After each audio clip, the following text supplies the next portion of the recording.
Casey Hughes, and I'm your host of Spirecast, where we bring you conversations that help you thrive in ministry. And today we're going to be talking to Rusty George about leading through crisis. Rusty is the lead pastor at Real Life Church in Southern California. Beyond leading Real Life Church, Rusty is a global speaker, a leader, and teacher focusing on making real life simple and leading through crisis. Rusty has also written several books, and he can be heard weekly on his podcast, Leading Simple with Rusty George. Welcome to Spirecast, Rusty. We're so excited to have you today. Thank you so much. It's an honor to be with you. Yes, well, let's just jump right into a not so simple topic. You are an expert on crisis, and it doesn't necessarily sound like a path that most would choose. So can you tell our listeners and viewers what led you to this as an area of interest? Well, definitely not by choice. I think, most pastors, when they take a church or they come into the ministry, they think everything's going to be up and to the right. Everything will be wonderful. And it'll just be a series of Pentecost all over again. And it hasn't always been that way. And at the church that I've been at in Southern California for over 20 years now, we've just had a string of crazy crisis. Everything from moral failures to suicide to school shootings. Obviously, we all lived through COVID-19 and racial tension. But then there was a lot of specific things that we dealt with that made us think, wow, what are we learning here? What were we not prepared for? And how could we share this with other people so that when crisis hits, because it's all going to hit us, it's just a matter of what degree and when, how can they be prepared for it in a way that we would have wished we'd been prepared, which we weren't? Right. Well, in your course, you suggest that in leadership, you're either in a crisis or you're on your way heading into one. And so one of the things that we even talked about prior to getting on air here today is just that most people, it's kind of like insurance. They're not sure they really need it in the moment or ahead of time. And then in the moment when they're experiencing crisis, it's that you explained it, break glass, to open kind of thing. And so can you just give our listeners, our viewers, an idea of what you're talking about when you mention crisis? Because I think some might say, yeah, we haven't come across too many crises. What would you define as crisis? Well, I think every pastor is somewhat equipped for a family in your church that's going through a divorce or family crisis, or one of their kids is struggling with drugs. And you've got enough kind of tools in the tool bank to be able to figure out, okay, here's how I navigate this. Here's how I pray them through it. Here's how we set up a meal train and get people in the church helping out. But it's the big ones that you really don't see coming. What do you do when your staff decides not to go the way you're going? What do you do when there is a bit of a coup d'etat among leaders in your church? What do you do when you have a moral failure on your staff, which you think will never happen, but odds are it probably will? What do you do in the situations where there's just none of us were prepared for COVID-19, and hopefully we'll never live through that again. But there are some things that happen in your community where you have to stand up and be a leader in those moments that you didn't really think you'd ever have to do, which we had to live through. So I remember getting some, some great advice from a pastor named Larry Osborne, who said, if the odds are you're going to have a moral failure on your staff, you and your leadership, your elders, need to figure out, what are we going to do in that moment? And it's best to do it before it happens, because if you don't, and then it happens, half of your elders are going to want grace and the other half are going to want justice. Yeah. So let's put together a plan for what to do when that happens. And so I remember sitting out on the back deck of a cabin on an elders retreat and us having this conversation long before a moral failure happened. And we put together kind of a 5-step plan of how do we deal with the issue? How do we communicate to our church? How do we care for the individual's family? What's our termination agreement should that happen? What's a restoration process? We walked through all of that together. And then about 5 years later, we had to use it. I was so grateful that was already decided on, because true to form, as Larry said, half of us wanted to forgive and move on, and the other half wanted to run the guy out of town. So we had a plan in that moment. Yeah. So good. I'm leading two little kids right now. I'm a mom of two, Mm, young ones, but we're already talking about the idea of making up our minds ahead of time about how we're going to engage with something. So, at their age, we're talking about if you have the opportunity to steal something, would you steal it? So right. obviously, as you get older, that you can have even deeper conversations around that. But this is essentially what we're talking about in leadership too. Why not carve out the time now to make decisions about how we will respond to something when it hits? So this is so, so important. I'm a communications director at my church. So it's Mm. soothing to me to have plans like this, but I know it's not the most fun thing or even the most urgent thing in the moment. So, what are some important ways for leaders to prepare for crisis? Well, let's take one like burnout, which seems to be an epidemic right now.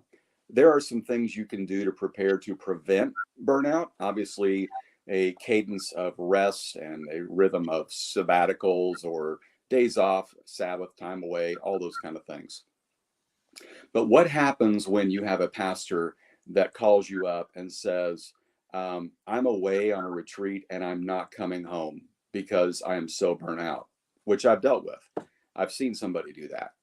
Well, we had a plan in place for burnout of how we put someone on sabbatical, of how we have a sabbatical coach for them, how we provide resources. So it's not just time off, but it's productive time off. So I think that thinking through those things and putting a plan together goes a long way. And I think in this course that we've been talking about, we talked through all the things that we learned along the way, so that we could share that with other people and they don't have to do the heavy lifting. I think it really gets down to the people that need to be in the room making that decision, talking it through. And we don't always even know the hypotheticals. And there's obviously going to be some things that happen that you never saw coming. But the more things we can think through ahead of time, the easier it will be. So, for instance, burnout. Okay. What's our policy on how much time we give somebody? How do we man that person's position while they're gone? What are the checks that we're looking for along the way before we know they're healthy enough to come back?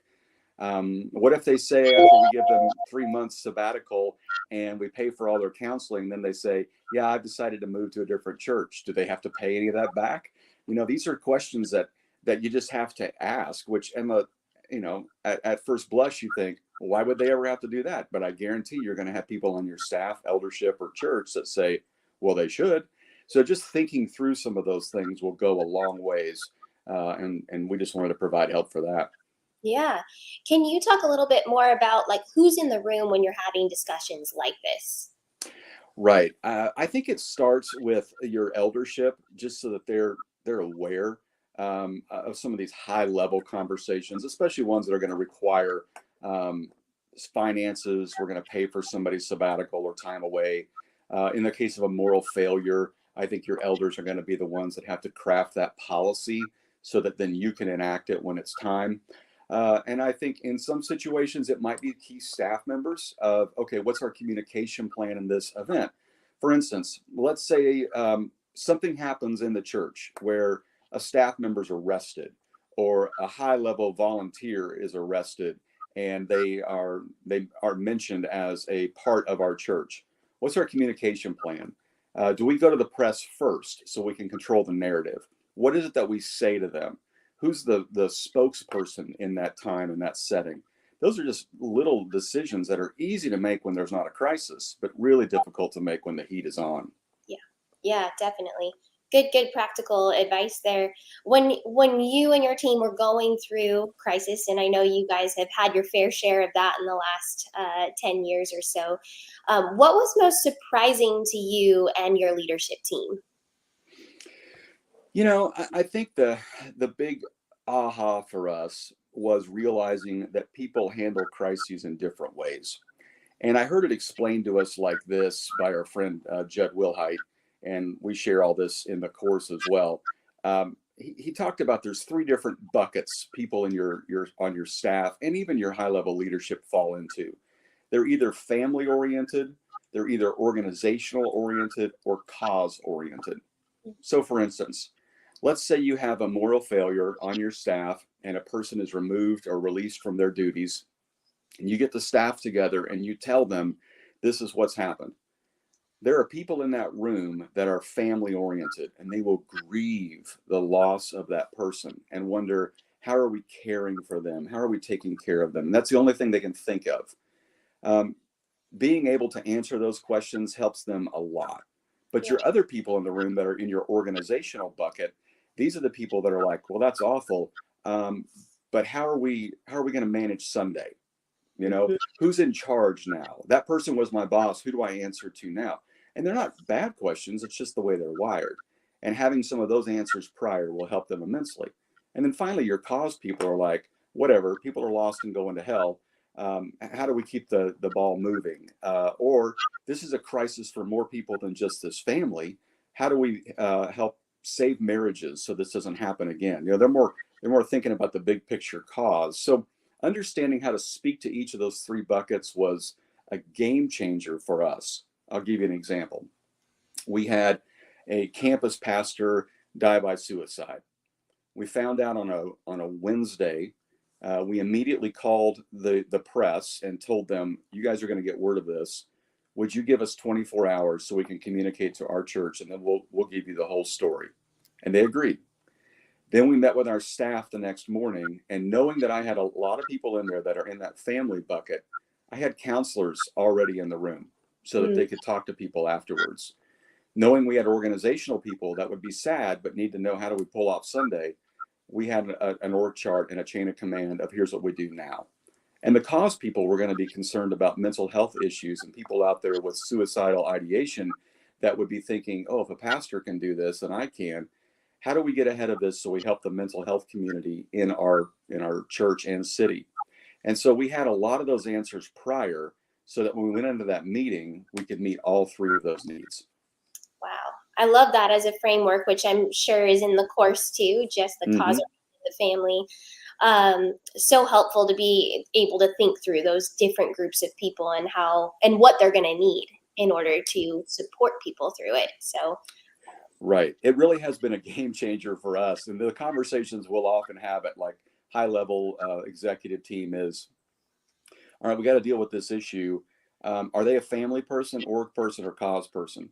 Who are the people around them that are family, org, or cause? And because you communicate to them differently that right. way. Um, the family person doesn't need to know who's in charge now. They need you to put your arm around them and say, I know it's awful, Yeah. and just walk with them that way. Yeah. So good. So helpful. What are some common mistakes you see leaders make when they're trying to navigate a crisis on their staff?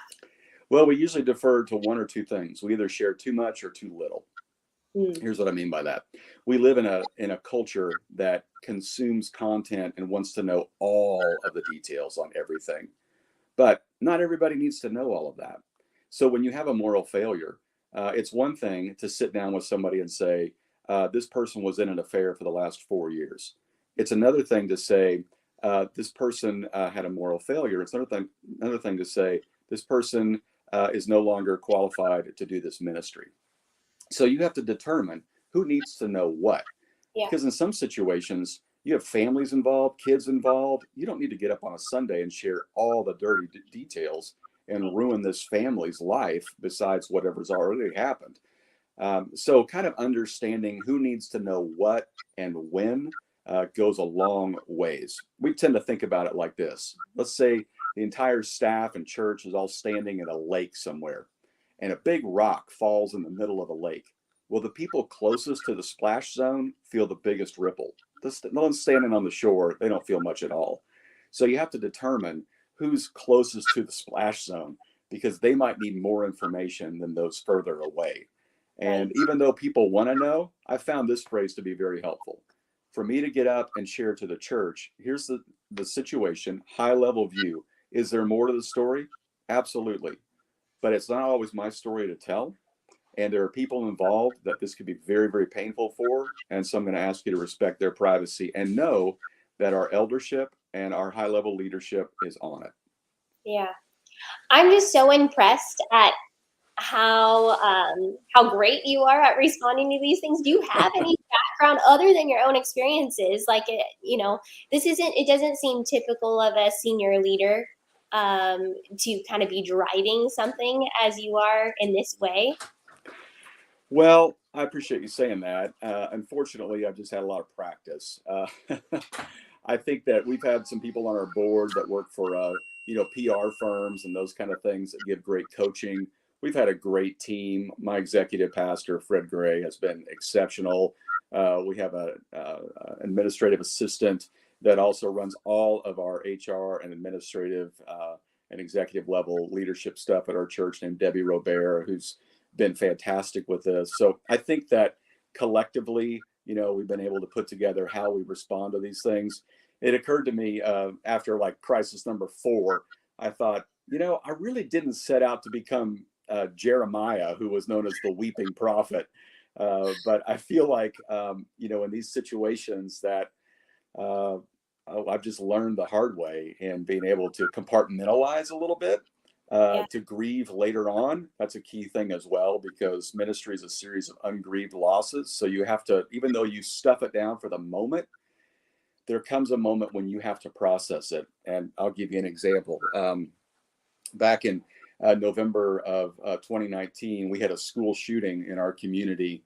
And out of the 3,000 students at that high school, there were 6 kids that were shot. And 2 of the kids that were shot were in my daughter's small group at our church, one of which died. Wow. And I remember being in the hospital room when they came out and told the family that she didn't make it. Um, it was the most excruciating pain I've ever seen in a person, in her mother, and the cries and the screams. And I mean, it was just sheer horror. Yeah. But in that moment, I thought, this is not my time to grieve. This is theirs. And they don't need me reading verses and telling them that, you know what, God just wanted another flower in his kingdom. Yeah. They just need me to be there. And so walking through that and then leading our church through that, but then also a week later, setting up a counseling appointment with a grief therapist to walk through my own pain helped me to know I'll deal with it, but I'll deal with it later so I can help our church in the meantime. Yeah. Do you do anything specific with your pastors and other leaders on staff to really just equip them for situations like this? We do talk a lot about this kind of stuff, and we do have kind of a crisis team that when a moment like this happens, it goes to them immediately. That's what a couple of these elders I talked about, and Fred and Debbie and a few other people, and they're basically crafting up the bullet points. If you think through the working genius stuff that Lencioni's put together, I'm a T on the widget, diagram. So I'm kind of not the right guy to dream up all the stuff, but I'm the right guy to go out and execute it. So if you know the people in the room that can kind of craft the statement and the bullet points and who needs to know what and when, then I can go out and be the mouthpiece for it and execute it. So I think it's determining a little bit of that, which allows some of our staff not to have to worry about it because they know that somebody else has it. We like to keep them in the loop as much as possible, and to get everybody in the room as quickly as possible and say, here's what's going on and here's what we're working on. And to be quick to clarify, um, these are not all the details, but we're on it. And you might hear some stuff that you think we didn't know. Let us know. Maybe we didn't, but odds are we probably have. I think people just need to know that somebody knows. I remember after one of the moral failures, people started coming forward saying, did you know about this? Did you know about that? And my answer was yes, but I didn't have the need or the right or the permission to share all of that. So I think it's a little bit of knowing who needs to know what and when. But when it comes to some of these crises, yes, we do coaching for all of our staff. We tell them how to, kind of create a little bit of a triage unit and get them to better help. And then we have a counseling group that we use where our staff goes to counseling and gets therapy, and then we send people to this counseling group as well. Yeah. It's great. If someone listening is currently in a season of crisis, what encouragement would you give to them? Well, I would tell you this, that this too will pass. Um, for for most crises in the church, they have about a 2-week life cycle. Yeah. And I got this great advice from another pastor one time. And he said, the reason it's 2 weeks is because most people are so selfish, they have to get back to their own crisis and they'll leave you alone. And we've almost put it on the calendar Yeah. and said it's 2 weeks to the day that people just move on. And with our information culture, there's always another crisis coming down the Right. pike. So I think that you want to handle it well. Character is proved over time. And if you take the high road and you lead well through it, people will kind of go through their range of, well, you should have, and how come you didn't, and I did, and how dare you? They'll get over it, and they'll see the way that you persevered with patience and self-control through that whole process, and you will be proved well over time. But understand this: it will pass. I remember in one of our crises moments, the press was involved, and I talked to a buddy of mine that's an executive pastor at a larger church than ours, and I said, "Will this be over at any point?" And he said, "Quicker than you realize." And he True. was right, because there's always something else happening. Yeah. Yeah. Sadly, that eventually works in our favor. Yes, exactly. Well, is there anything more? I feel like we could talk for hours about all this, especially with, what you've seen and what you have ministered through. Is there anything more you would want to say to people about leading through a crisis? Well, I would just caution people that crisis isn't always a suicide or a moral failure. Sometimes it's just the pain of somebody, leaving your church. Sometimes it's the pain of a staff member leaving. Sometimes it's the pain of moving into a new building, which you think will be the answer to everything, and it only creates more drama. So, in this course that we've mentioned, we deal with all of that because we've dealt with all of it. We talk about, leading through the crisis in you. We talk about avoiding burnout. We talk about the crisis of people in your church that all they want to do is work at the church. And then when they do, they're like, hey, this is a bunch of broken people. I don't really like this place anymore. How do you deal with that? How do you deal with people that leave? How do you know how to structure your calendar to spend it with the type of people that have the best result for you rather than just all the naysayers?